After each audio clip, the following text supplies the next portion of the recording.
everybody, and welcome to this week's edition of Straight Talk, sponsored by Inglis and Darley. I'm Bren O'Brien, and joining me as usual is Tim Rowe. Today, the big farms determine their stallion fees. We have an extended interview with Alastair Pulford from Darley, reflect on announcements from Arrowfield and others. In breeding, Darlingview dives in with a new stallion, and Cambridge goes back to the shuttle market. In racing, the VRC switches beers, the winning run of Jigsaw, changes in the Triple Crown, and the value of a fillies and mares at Group 1. While in wagering, changes at Sportsbet, in-play betting gets a boost, NZ turnover on the slide, and AI's use in wagering. Tim, let's get straight into it. We'll go to our chat with Alastair Pulford in a second, but obviously Darley confirmed this week that 2 of their 3-year-old colts will retire, while just today they've released their 2006 fees. Before we get into our chat with Alastair, sort of your broader impressions of sort of what do we learn from, I guess, Darley's decisions this week?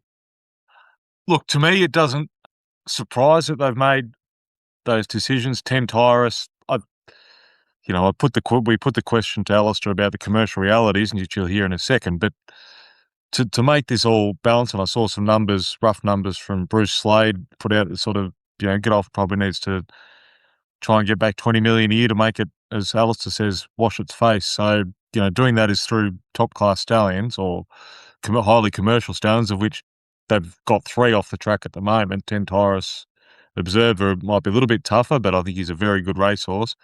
And Baywalk, which they've kept racing on next season. So they've decided to bring 2 to start, and that doesn't surprise me. Observer, as we said, he had an injury problem.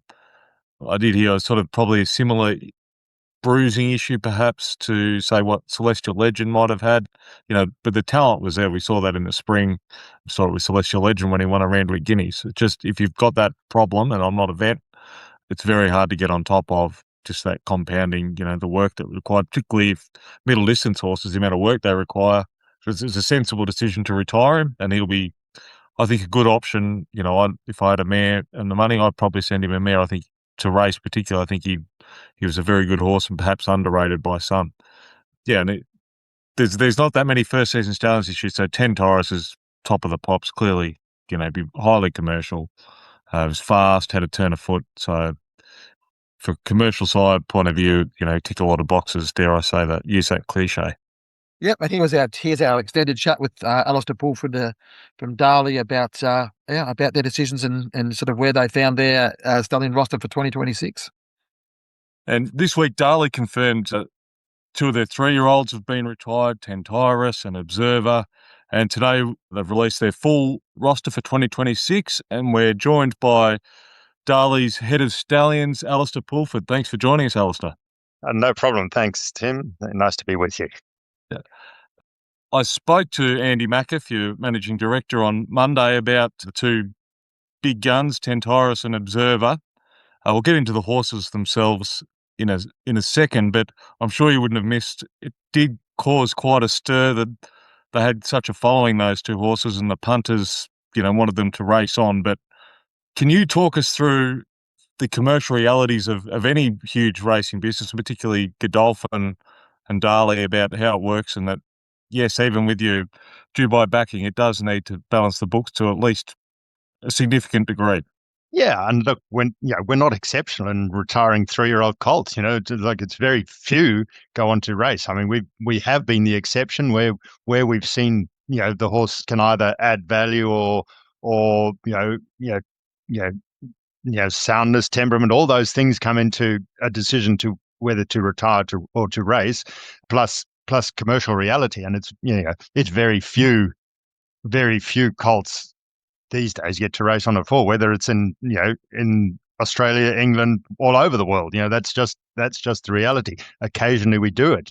Obviously with Animo, we saw that there was potential upside. We thought there was unfinished business, and so we raced on, and God bless him, he delivered for us. But we just looked at it long, hard, and look, they're not easy decisions by any means, but those were the decisions we made in the interests of the business and of the horses, to be honest. Their welfare obviously, is first and foremost, always. So that was, those were the decisions we made. And I don't, look, it's, we all love to see them go around on Saturdays, but, it's a multi-million-dollar business that has to wash its face at the very least. And yeah, those are the decisions we came to. And Observer, again, speaking to Andy and from what I'd heard elsewhere, he pretty much made the decision for you. I know it would have been great to see him potentially Cox Plates, possibly Caulfield Cups, things like that. But my understanding is he did have a bit of an injury that probably wouldn't have resolved itself straight away, that, it was just better off him going to stud now. Yeah, I'm not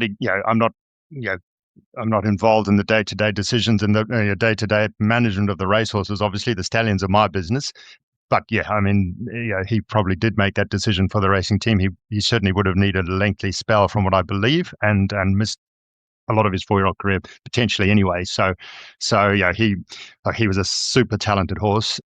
Yes, I mean he did make that decision for us. Probably made it easier, but he's probably he is one that might have raced on in different circumstances. But as I said, welfare's first, and you don't want to see these horses come to any harm. Yeah, just sort of on pricing those horses, Alastair. I mean, when you work through a new horses coming in and with the record, and obviously there's a marketability about them as well, but it's probably fair to say at the moment it's a fairly restrained market for stallion fees. Most stallion fees, unless a horse has had exceptional results or whatever else, are sort of are coming back down, or at least staying where they are. I mean, how did you guys sort of find your mark on that to go, okay, well, Tentaris at 88, Observer 33 seems about right. I mean, how do you guys come through that process? Oh, look, it's just it's a knowledge of the market and what'll bear comparison with similar horses. All I can say is I think we've underpriced them. Just judging by the interest, we could have got a lot more. But there is a sort of a dearth of Australian horses, Australian Group 1 horses going to stud this year. These are from my knowledge, the only multiple Group 1 winning colts that'll go to stud that are Australian, bred and raced. So they're rare beasts in themselves, and obviously, the local market loves local horses, and they're the ones that they've seen race. So yeah, we certainly were reasonably conservative in our pricing, and as I said, judging by the level of interest in both colts, we could have gone a bit harder. But I think you've got to be able to sustain the price for a few years. I mean, it's well known that everyone wants to get on the first season stallion, but we've got our job is to price them at a level where they want to go for years 1, 2, 3, and 4. Now, inevitably there's a little bit of a discount generally in years 2, 3, and 4. But if you get them right in the first year, you can generally hold that value or very close to that value. So that's what we're aiming to do. Yeah, I guess you're probably in a position, not a luxury, but you're saying before, like you've got the colts to go to start, and I guess that enables you to, with a colt like Baywak, to continue on with him and obviously build his record a bit like his sire did Bivouac. So it gives you an opportunity to continue with those horses, doesn't it, Alastair? Yeah, absolutely. And Baywak, I mean, he proved on Saturday last that he is a really good colt. I mean, he beat a top class field the other day. He's very exciting. I love these horses that go that run from the front, and he makes his own luck. He's a very, very nice prospect for us as a 4-year-old, and he'll find his way into the stallion barn after that. I think one of the proven stallions now that's coming back, which would be exciting for the market, is Gayeth, of course, the sire of Observer and quite a few other stakes winners and talented horses, at a significantly higher fee of 88,000 compared to, I think he was 30,000 when he's 25. 25. There you go. Great, great value in hindsight. That year off, there is precedent, particularly with Darley, that you can have a year off and still make a big impact with some of those stallions. Absolutely, I know, especially with a horse with a bit of stamina in their makeup. Street Cry had 2 years off, didn't stop him producing winks.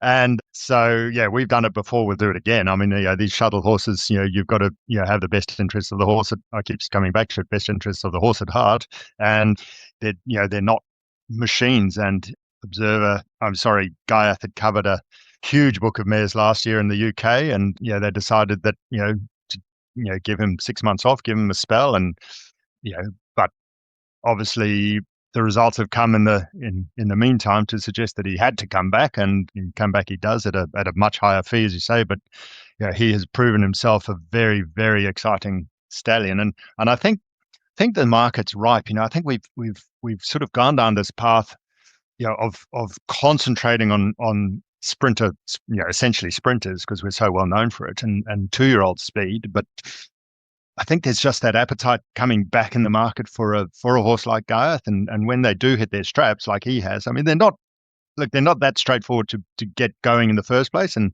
Observer really, I mean, sorry, I keep calling him Observer. Gareth, for the horse he was, like, he's a multiple Group 1 winner, the best horse in the world of his era, by Dubawi, who's a superstar, out of a Group 1 winning Galileo mare. He should have been standing at 50 or 60 in the first place, but because it's stamina oriented, he comes in at 25. And it was a similar story up in the UK or in Ireland.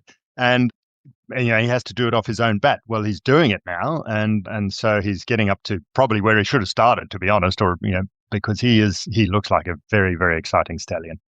And another shuttle stallion who has done it the hard way, I guess, year after year, starting off at a low fee. I think it might have been 15,000 in Australia. Harry Angel, and he's up to 80,000 this year, and just very popular with owners and trainers and breeders, obviously now too. That I think you had a lot of promising horses out there, Private Harry, but stables, from country stables right through, have nice horses by Harry Angel. Yeah, lots of them. I mean, and he's a very consistent star. He's a great, a great asset to us because he's an art cross. So, he's completely new bloodlines for Australia, and I think we need that. So yeah, we're blessed to have him. He, of course, was a highly talented horse himself. He was a champion sprinter, the best sprinter to retire to stud in Europe for 30 years, but we know how good our sprinters are, so he had to be good. But he is making it in no uncertain terms. He's got some very high class horses around him. So, Group 1 contesters every week, whether it's Angel Capital or Tom Kitten or, any of those, War Machine, they're always about the place. And that's, Stretton Angel. There's plenty of them, and there's plenty of backup, as you say. I mean, his percentages are excellent. It just sort of must be exciting just to see Anamo's horses get to the track this year, Alastair, in all sense. Like, it's sold really well as yearlings, like exceptional results for breeders that sort of backed him in. And I mean, I guess this is the season where I guess there's probably an opportunity for breeders to get in, knowing that if there's considerable upside next year, he's probably not going to stand at this fee again. Yeah, that's that. I mean, look, he's been 100 grand all the way through, and you've got to be a good stallion or a good prospect to command that sort of fee. But he has had every opportunity. He covered great book of mares in his first year. That was reinforced by the way they sold. I mean, they look great, they walk beautifully. The reports from the breakers now are coming in. They all seem to move well. They've got great minds. Everything that horse does is good. He's just a freak. And he's got the obviously his own race record is superb. By Street Boss, who's now established himself as a really high class sire out of a Group 1 winning Reduced Choice mare. That's that's as good as you can get. And so, I mean, he averaged, I think, 400,000 over all the yearling sales. That's a new benchmark. That was for a lot of yearling sold. I think there were over 60 sold. So that's some credit to him and some credit to the way they looked and the mares and the people that supported him. And broad sightings heading into his second season. He's obviously a son of Too Darn Hot and grandson of Dubawi, which a lot of other studs are gravitating towards. Delacroix coming down this year for Coolmore and lead artist at Arrowfield. But, he's done it here, champion 2-year-old. Again, opportunities for second season breeders potentially. Yeah, so we've taken a little bit off his price, which we talked about earlier. That's the reality of the commercial market, and obviously having a couple of new first season guns coming in, we sort of didn't want Broadshearting to get left behind. But judging just by the interest without even telling people fees, there's going to be plenty of support for him. He is he's a Guineas winner. He's a really high class horse. That Golden Rose win was brilliant. He's one of the best the best articles from that Dubawi sire line. A full-time Group 1 winner. There's not that many of them about, and he's a beautiful looking horse. Everyone loved him last year. I think he'll go very well. I think he'll go terrifically well. He's got a lot of support behind him already. We do breeding rights in these stallions, so that that enables people, breeders to get in on the ground floor and have a lifetime interest in the horse. So, so that, and obviously, they back that with their support, and so he'll go very well, I'd say. Yeah.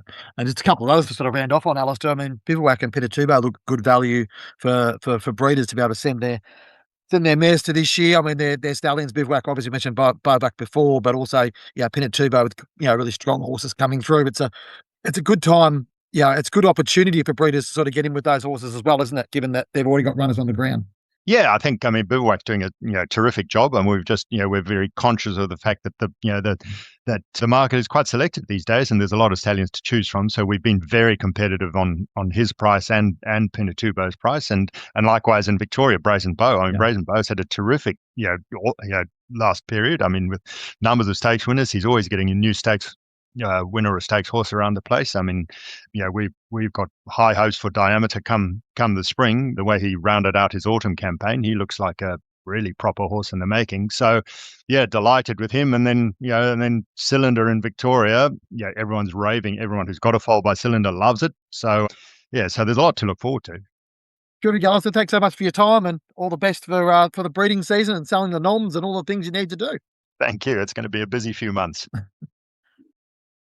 Yeah, plenty to talk out of that, Tim, and put in the context of Arrowfield's announcements this week. I mean, the Autumn Sun up to $137,500, including GST. It's probably about where we thought he would be, but I would think these big studs, Arrowfield, Coolmore, Newgate. I think Coolmore's later this week where they're announcing their fees. We've already had Newgate come out, as I mentioned. We've got Darley, obviously we're talking about. It just seems to me like the ones that are hot are going to get a premium put on them, and the rest are either held steady or definitely probably pulled down, Tim. It seems that's where the market is at the moment. Well, it's very hard to get a successful stallion, as I said, just touched on 10 Taurus, ticks a lot of boxes for commercial returns, but to get a proven stallion is very difficult, and therefore that's why their fees go up, and the studs have got to try and maximise their value to run their farms out of those top stallions, because when one doesn't work, and a lot of them don't, unfortunately, it's just the way it works.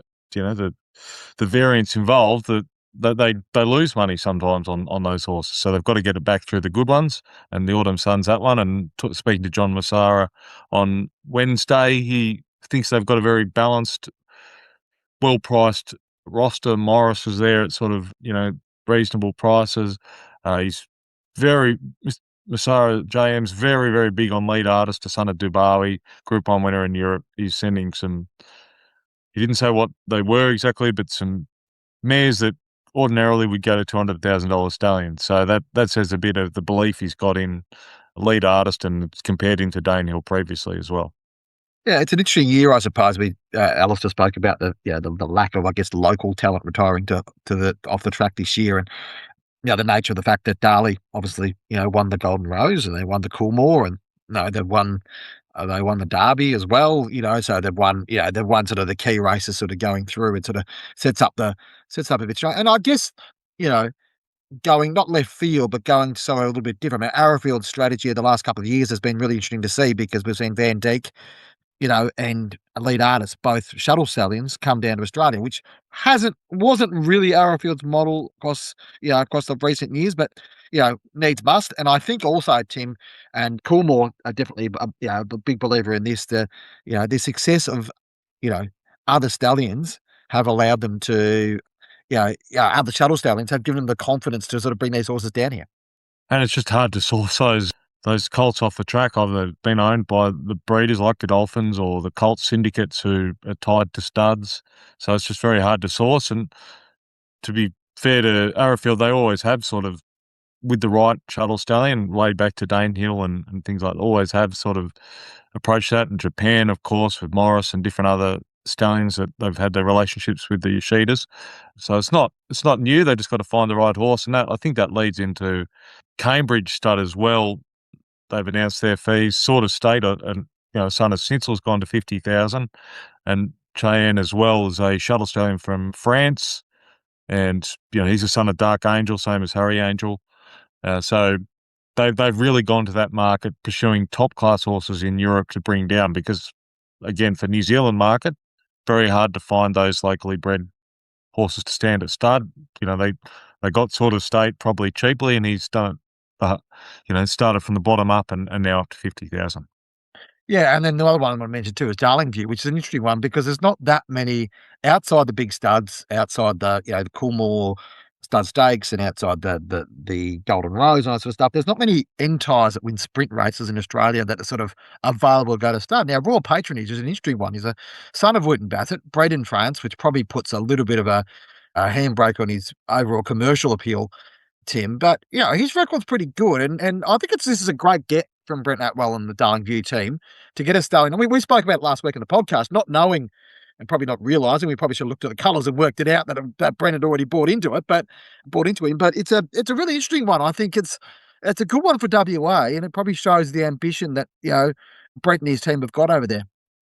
Yeah, someone did call me. I think they listened to the podcast and said, "Oh, WA, look at the change of colours." And I was like, "I know those colours," and called Brent, and it's like, "Oh, and of course, people leaks on social media. Anyway, we've got a story this week, and I agree. I think it is a great get. People have said the stallion game is a young person's game because it's so volatile and it's a long term. It's 5 years per stallion to find out if you've struck it lucky or not, or and ups and downs of stallions. But Brent's, with his father Clive, having a real crack. This is sort of the fourth stallion in probably 5 years. They did luck onto Playing God, buying him as sort of a semi-proven stallion, and he's gone on and Splintex and Lightsaber, and now Royal Patronage. I think he's got the right credentials. There is a lot of mile races over there, the sort of races that probably Bob Peters does and used to win a lot.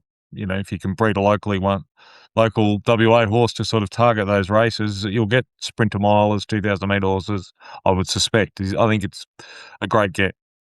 Speaking of ambition, I want to sort of touch on a stable you've got a bit to do with over the years, the Henry Dwyer stable, who have been busy at the breeze ups over there. Suddenly we've got, humble Henry, the kid from Ballarat, based from Ballarat and sort of working things out. And, suddenly he's out there mixing it with the big boys in the European sales rings, buying breeze up horses for Royal Ascot. I mean, it's an interesting development. I think what it does show is that while a lot of the big trainers in Australia are dominating and have their own thing, Henry is using his advantage, which is a smaller stable, which enables him to pivot and possibly create an opportunity to have effectively a dual hemisphere stable. This is a really interesting development in my mind. It is. The one I've got with him, I think he's going to Werribee 2,200 metre benchmark 54 or something this week. So, there's polar opposites. But no, I think Henry's realised he's capitalised on he's always been a popular person. I think he's great fun to be around and have a chat with. But he's, with Osfura, he's ridden that wave and capitalised on it, getting European owners, Australian owners want to be involved. And I think longer term, those horses that he's bought in the last year and this year, the breeze up sales recently, he'll possibly bring back down to Australia. But at the moment, it gives those owners an opportunity to come to Royal Ascot. Hopefully, things go to plan. And he's bought a St Mark's Basilica. I think he bought a St Mark's Basilica at Magic Millions earlier this year as well. So he must have I reckon there must be a good one in the stable because he's sort of targeted that stallion a bit of Coolmore Shuttler. So hopefully can go on with it and have a bit of success over there and down here as well with those horses. Yeah, he's got too darn hot as well. He's been a busy boy over there, Henry, and best of luck to him. The following segment is brought to you by Inglis. The progeny of Extreme Choice proved a market sensation at the recent Inglis Easter Yearling sale, and buyers will be afforded a significant opportunity to access his progeny at the Inglis Chairman's sale. The entry of both Hazelbrook and Sizzlefly means there will be a trio of mares carrying what are widely regarded as some of the most valuable pregnancies in the Australasian bloodstock market, joining fellow headline Newgate farm mare Kiki Express. Also joining them is stakes perform mare Vestas. The Inglis Chairman sale has established itself as one of the premier breeding stock auctions in the world, consistently delivering world-class results for vendors and buyers alike. The 2026 edition will be held at Riverside on Thursday, May 7th, continuing its Where Elegance Meets Excellence theme with a late afternoon start at 4 p.m. Australian Eastern Standard Time. To view the Chairman sale catalogue, go to inglis.com.au. Tim, another subject probably close to our heart, without revealing too much, is the price of beers or the type of beers available at racetracks. This is an interesting one with VRC announcing this week that they've moved away from Lion, who have been their supplier of choice for 25 years, back to to Asahi, who I guess probably known in Australia as Carlton Draft and those types of beers, Great Northern, which I know is a particular choice of yours, Tim. This, eh, I think this is a really interesting choice because we might sit there and say, "Hey, it's just a corporate choice. They had an opportunity to get at this and they got a better deal or whatever else." But the reaction on social media in particular, and mind you, social media can get over carried away with itself sometimes, has been very strong with the fact that you know VRC members and VRC attendees and Flemington attendees are delighted to see Carlton Draft likely to be back on taps at Flemington this spring. Hopefully, there's a Carlton Dry 3.5 on tap there. I've sort of gone across to that recently. It seems to serve me well. Yeah, obviously, there's commercial arrangements there for the VRC to try and maximise return, but again, no downside to the VRC on that one. I don't think in terms of popularity, they do seem to have probably the most popular beers on tap and keep their punters happy and hopefully not too overpriced that everyone can go there and comparatively good value to going to a pub and watching the races there. Yeah, and I think that there's a sort of, I guess, a sense that it enables people to have that similar experience. But I think it is significant, and I think I'm keen to catch up with Kylie Rogers the next couple of weeks. They've delivered a different catering supplier or hospitality supplier, and now a change in the beer landscape as well. There has been a few changes made at the VRC, which, as we indicated, probably 18 months ago, and sort of Kylie came to the job, I think September 2024. That there was a fair few changes to be made there. So I think these are key changes. It'll be interesting to see what the bottom line looks like. I wanted to reflect too, Tim, to the winning run of Jigsaw at the moment and sort of how this has captured the imagination. We all love champions and we all love cheering on Autumn Glow and seeing these big, that great results in the championships or whatever else. But in a world where there is plenty of opportunities, outside the top races and probably, at that next level, or whether it be Group 1 races or really rich sprint races, Jigsaw's done a remarkable job. 7 starts straight now, winning everywhere. Like Cindy Olsen hadn't won a Group 1 before the start of this year. Now she's won 2 in 2 different countries, plus a quokka. I mean, it's been probably the best story of the racing season so far, and I don't think it'll be surpassed in. I think just, terrific placement, management to keep a horse sound for that long and I don't know what the turnaround's been, but just, again, good placement racing all through sort of spring and summer, and then even using a Vobis race, I think it was 200,000 effectively as a track gallop / barrier trial, the week before the William Reid and, picking up, I think Cindy owns majority of the horse as well. So it's a big financial kick along, but just you can't help but be excited for her when you listen to Cindy be interviewed. She's just engaging and loving the whole process of it all. The family's been around for horses a long time. I remember watching Sky Heights with Colin and things like that. That just a good racing family, you've got to say. Yeah, and there's a reward for persistence. The horse didn't win a race for 2.5 years. And it just does show you, if you continue to persist with these horses, you can get there. And it's an interesting discussion around about the colts retiring early, but these geldings in particular, there's plenty of opportunities for them to keep on racing. And credit to Cindy for persisting with this horse. And he was running around in, I think, mile races and different type of races and whatever else. But hey, get him to the front.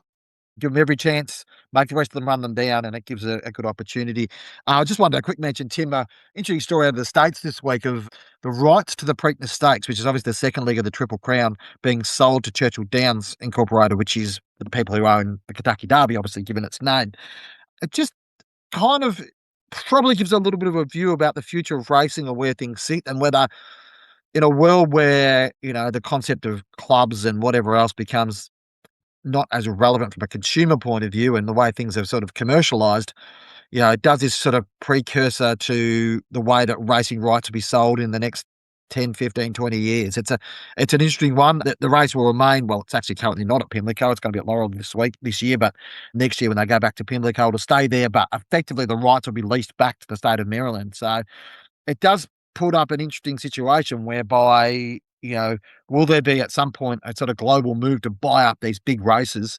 And we're seeing privatisation in many different aspects. We're seeing the discussion at the moment with the Big Bash and the sale of cricket rights and where that sits. And we've seen teams like the All Blacks sell their international IP rights to venture capital firms. Like, this is the reality we're living in, Tim, and I think racing probably needs to be ready for it, doesn't it?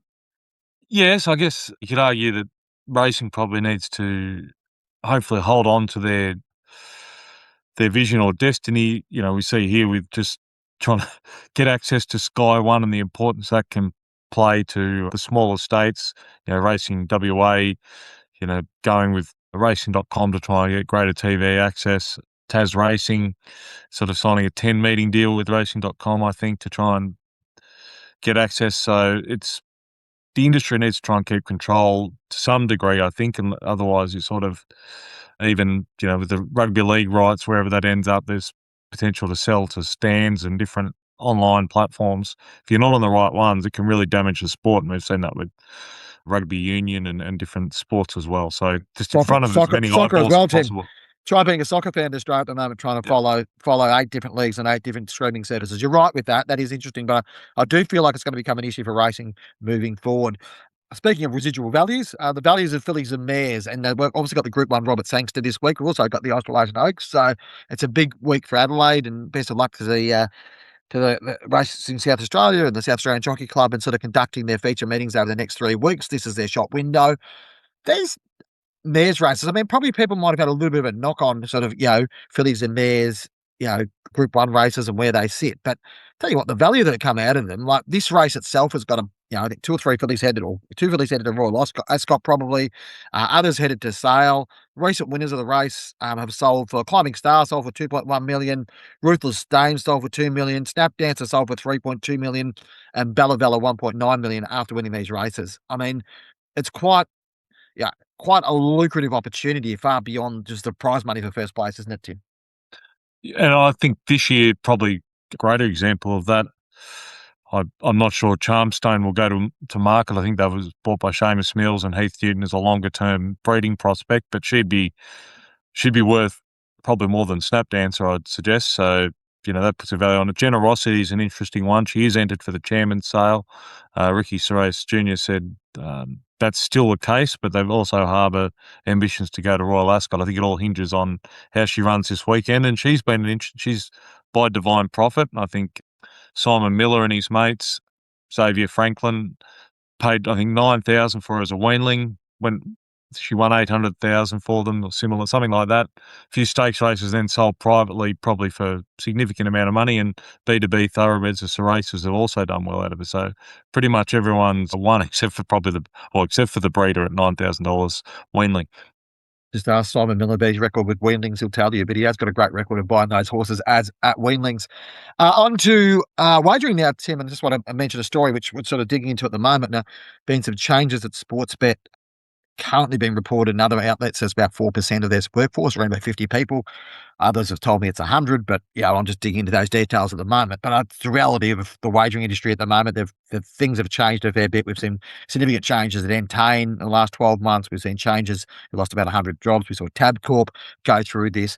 This is the natural corporate cycle, the way things work. But it's certainly probably, these big wagering organisations are in expansion mode. They're in consolidation mode, and that's going to mean there's probably going to be fewer people working with them, combined with the fact that AI and everything else. Albeit Tab are keen to continue to pursue things in play betting, getting a boost this week with approval for them to use that the technology they've got to sort of tap in play betting. I think it's called Tab Live now, where you can bet live in play. Tim, from your perspective, like the retail venue or the retail sort of reinvention we've spoken about a bit with Tabcorp, where does this sit within that? Do you feel like there's going to be people betting in pubs? More people are going to be betting live in play, given they're able to do that on their apps, sitting in front of TV screens at pubs and clubs and venues around Australia. Do you think it's how big is the upside, do you feel? I'm not sure how big it is. They'll definitely get more people punting instead of having to call up. That's just too hard. And obviously we know the corporates have tried to get around that legislation in the past and sort of failed or been fined for it. Look, I guess if you're there in the pub and Tabcorp is sort of pushing that with tab times and having Saturdays, and the footy's on, maybe you will try and don't like cash out or take the other side and bet that way. Maybe there is some upside. I've never probably been an in-play footy or sport punter really at all anyway. So to me, it probably doesn't appeal to me a lot, but I'm sure there is some upside, particularly with just the rise of sports betting. The last topic I wanted to chat with you, Tim, is it's interesting to see the New Zealand turnover figures for the both for their biggest month, probably close to their biggest month of the year around the Champions Day with the NZB Kiwi. Obviously, there was a short price favourite in the NZB Kiwi, which probably suppressed markets there, but I think it went from about 1.37 to around $1 million turnover. The other major races sort of dropped as well. I think it was 7.7% across the month of March. Now, Entain New Zealand's managing director, Sam Moncur, said had a lot to do with changing behaviour, that people are moving more towards fixed odds, which have a different sort of weight to them than sort of tote betting, and that's sort of one of the reasons why they're seeing sort of seeing the drop off. But their margins are still pretty good, which happy to take that on face value. But I think put into the broader context around with the conversation we've had with New Zealand racing, Tim, it probably does add a bit of interesting. I guess there's a few question marks being raised over there about sort of where this future direction of this Entain stuff goes and where that sits. So it certainly does. When I saw those numbers yesterday, it certainly did sort of, raise my eyebrows slightly. Well, I've done a couple of stories on New Zealand, and people just still want to keep reaching out on depending which side you're on, and talk to other people who I'd like to think probably hold a more balanced view that something NZTR are doing what they're doing, and then there's the agitators on the other side, or the advisory board to the minister, Winston Peters. There just seems to be a lot happening there. It's hard to get your head around sometimes, and when and it happens here in Australia with state governments having racing ministers. These ministers have other portfolios, and in New Zealand at the moment, there's a sort of a leadership. The Prime Minister's under pressure, and Winston's sort of focusing on that rather than racing. And there is reports that he has to lay eyes on, and maybe that causes some change. I'm not sure, but there's just and that sort of how Entain functions as well, or the race scheduling and things like that. All those little things that can help or diminish turnover are all sort of up in the air, or not up in the air, but they could be altered depending who's in charge, and different opinions as well. And I'm not saying who's right or wrong. Yeah, it probably does summarise a bit of an interesting sort of state around. I guess we've gone through the point of the sugar hits voluntarily gone in terms of the vibe around New Zealand racing, which is kind of interesting in itself. So, but I do take Sam Moncur's points at face value that it's a changing market, albeit that they do naturally have a monopoly effectively over there thanks to the legislative net. So there's a bit to play out over there. I guess watch this space is the best way to describe it. Okay, thanks for joining on Straight Talk, brought to you by Darley in English, our wonderful sponsors. Don't forget to give us a rating wherever you're listening to our podcast, and be sure to subscribe. Send us an email, editor@thestraight.com.au. Yeah, let us know who'd you like us to talk to, any interview subjects, anything else. And thanks for your time. We'll talk to you again next week.